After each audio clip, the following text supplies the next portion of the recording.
this next guy, Michael Cheeky, I think he wins the all-time Always On award because he has founded 4 companies that have won AO Top Company distinctions.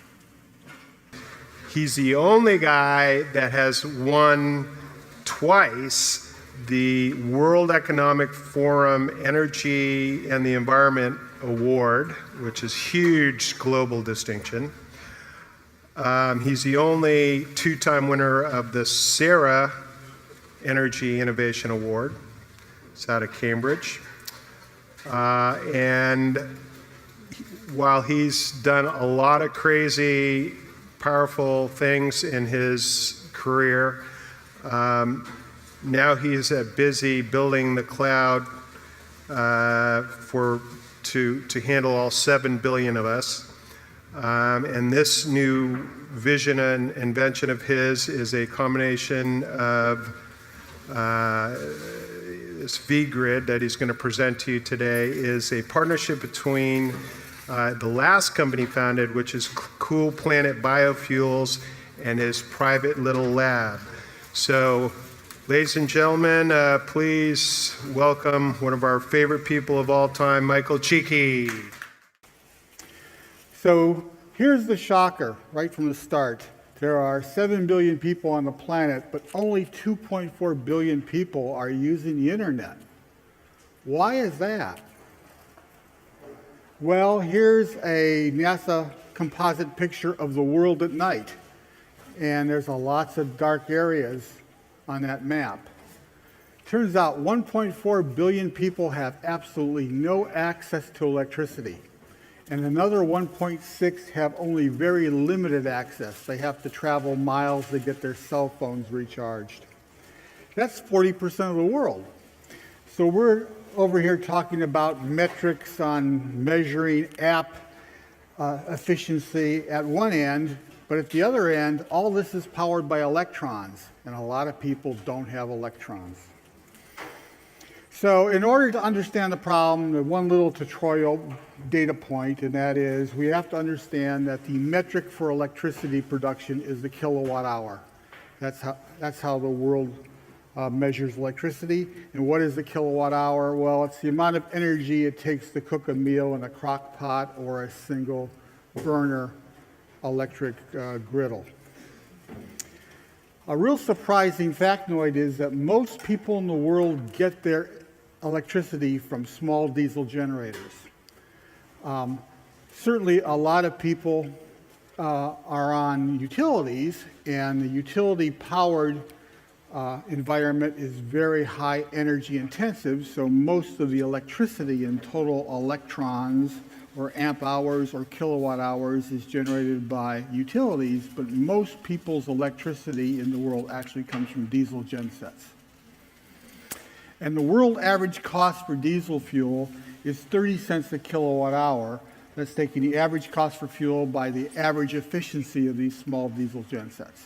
And that is just the fuel cost. That's not what they charge customers. So if the fuel cost is 30 cents, they're going to charge 50, 60, 70, or even $1 a kilowatt hour. In reference right here, the average electricity cost is around 25 cents a kilowatt hour. So here's a very interesting chart, which is a National Geographic chart that shows the population density of the world, where you see the colored light areas are where the high population density is, and it's color-coded by income, with the richest countries like the US being in blue and the poorest areas in the world being sand-colored. So now I've done a little interesting observation to get you some idea of what things feel like. I've taken the diesel cost of electricity in each of these areas, and I've ratioed them to the cost of living here in Silicon Valley. So the average personal income in Silicon Valley is $40,000 a year, and it might be $4,000 a year or $2,000 a year or even $500 a year in some of these areas. So I put the feels like price up for a kilowatt hour of electricity. In South America, it's $2.50 a kilowatt hour. as opposed to 25 cents. That's what it feels like if you're a local villager. And in India, it feels like $10, and in Africa, it feels like a staggering $40.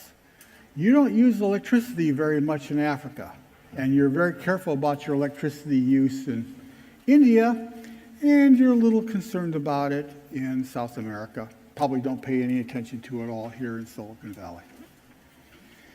So it turns out there's a very strong correlation between the cost of electricity and the internet utilization. With very high cost local electricity in Africa, we have the lowest penetration of internet of only 15%. In India, we have a little lower cost for electricity, a little higher penetration. And South America is right at the average in terms of personal income and internet penetration. One-to-one correspondence. Who would have thought of that? Well, you need electrons to run everything. So here's some local alternatives to diesel. One very popular, highly celebrated alternative is the solar microgrid. This is where you put a solar panel up and you put some batteries in and you power a couple dozen houses with some little light-duty zip cord type wiring. Well, the bad news there is in India, these microgrid vendors are charging $2 a kilowatt hour. It's a pretty high price. And they've taken some flack for that recently, but they come back and say, hey, $2 a kilowatt hour is better than no electricity at all. But the really outrageous thing is what it costs to charge a cell phone. What happens is somebody drags a car battery in and sets up a kiosk and charges your cell phone for $8 to $12 a kilowatt hour. But then if you translate that to what it feels like, it's a staggering amount.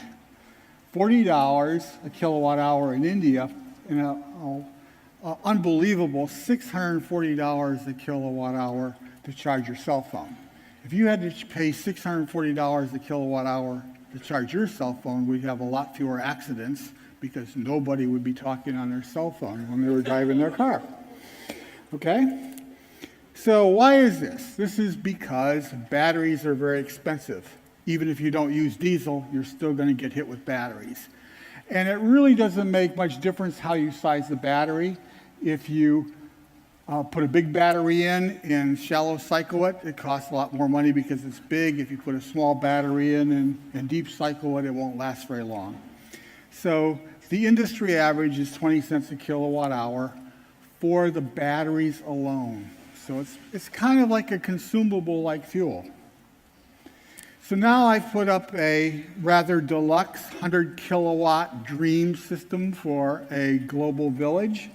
100 kilowatts would service 500 to 1,000 people, bring their standard of living up to where we would like them to be in the 2050 region.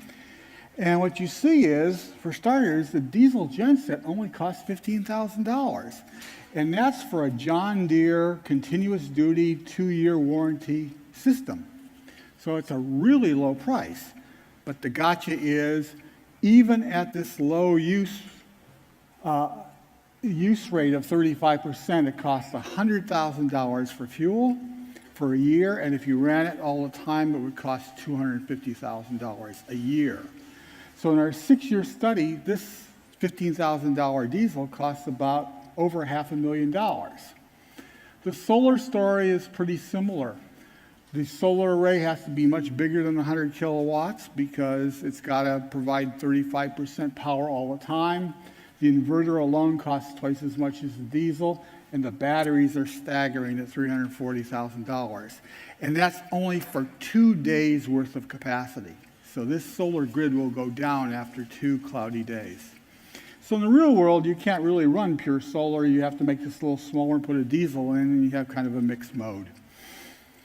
So next, we're going to breeze through very quickly the actual energy consumption of the cloud, so to tie these energy costs in with what it really costs to run.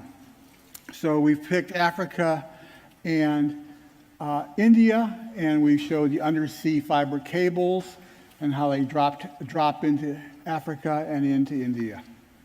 So you would typically want to put a large data center right at one of those head-end points so that you minimize the traffic on the international trunk line.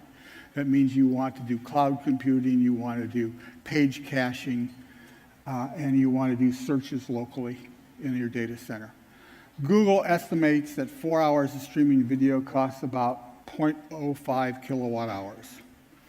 So from that data center, you have to go out into some kind of communications network, and fiber is the best, but there isn't much fiber in the developing world, so you have to use a little bit of fiber in black and a lot of RF hopping in white, and RF hopping from tower to tower is quite expensive.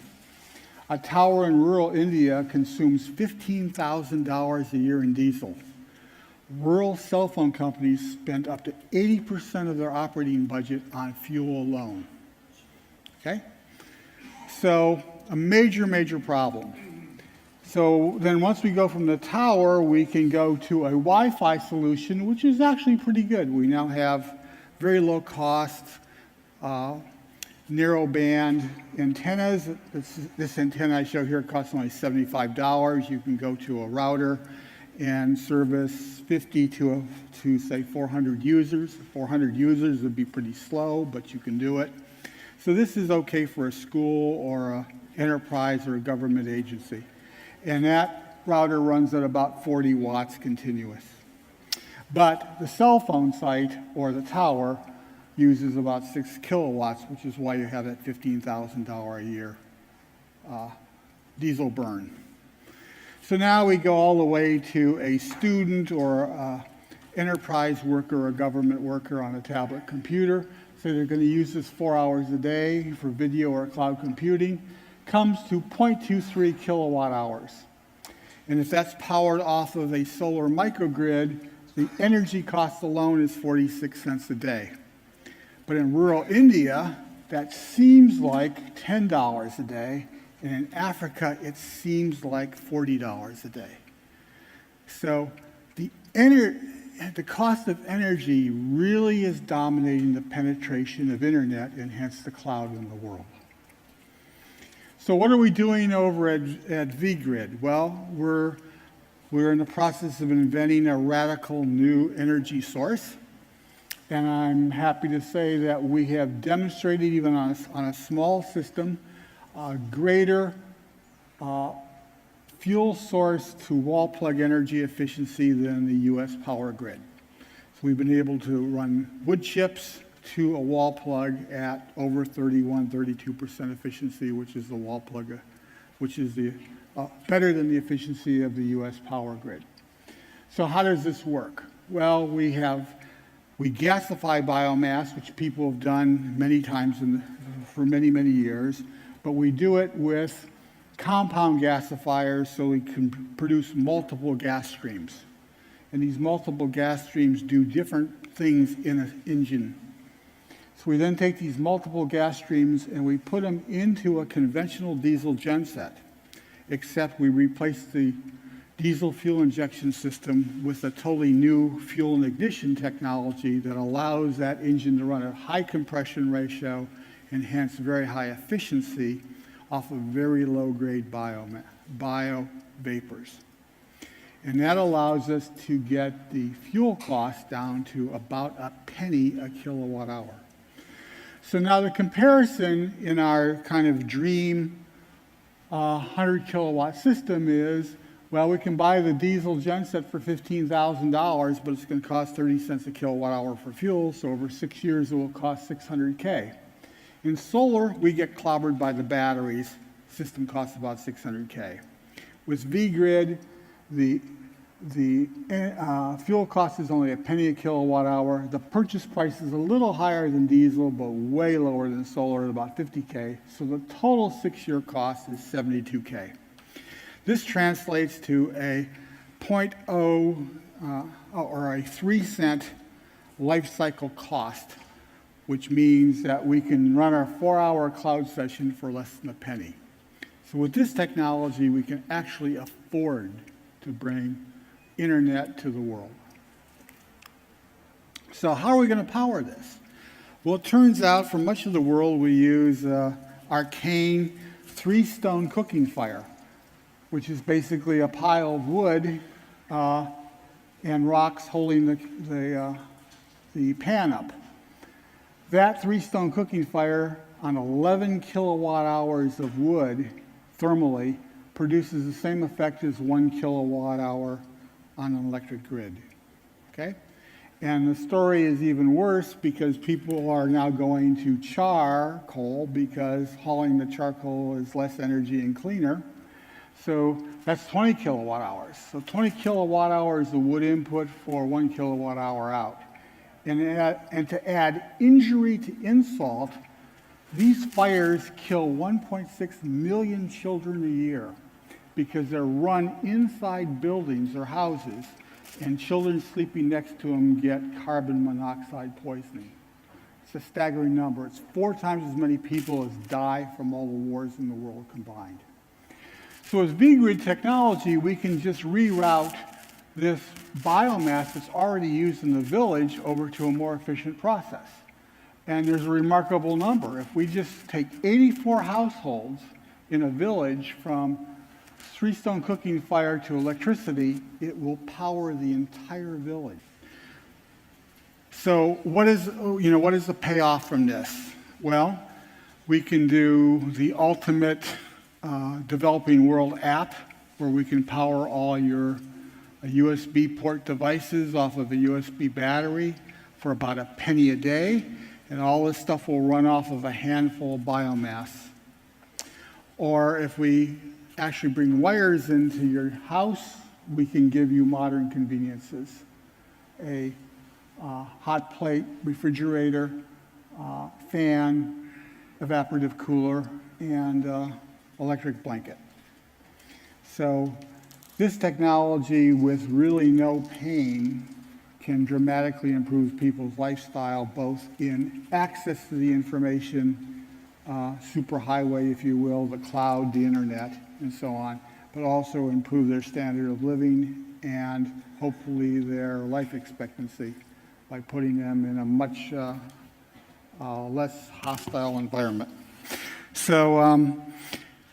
So beyond this, there is a master cycle that this works on, and this is a cycle we developed over several years at Cool Planet. It's a negative carbon energy cycle. And Cool Planet uses a similar energy cycle for biomass to liquid fuel. VGrid is adapted this energy cycle for electricity production. And it works in the following way. We grow crops or weeds or let leaves fall off of trees due to plant photosynthesis. We take whatever useful products there are, such as corn kernels or sugarcane sugar or sorghum, off of that, and we process the waste biomass in this advanced gasifier, which then runs into an advanced genset to produce electricity, and some of that material comes through as a biochar, a carbon product. And we've invented, I have 3 patents on, an advanced soil enhancer from this biochar that grows more crops, okay? And at the Cool Planet board meeting last week, we actually served carbon negative salad. And what is that? Well, that was biochar grown salad crops, which actually have a carbon negative footprint, but the big payoff is they grow twice as fast than normal crops for the same amount of water. So that's just a side benefit that's a freebie of this technology. So you grow more crops, you make more food, you make more fuel, and that's the strategic vision, if you will, for VGrid. Biochar to a more active form, or? Yeah, if you're going to do food crops, if I back up one slide, if you're going to grow stuff, you have to use a separate process to convert the biochar to a more plant-friendly mode, and that's what I have patents on. So this process in its raw form just produces biochar, which does not grow crops by itself. It has to be enhanced. and in order to get at its water retention capabilities. Okay?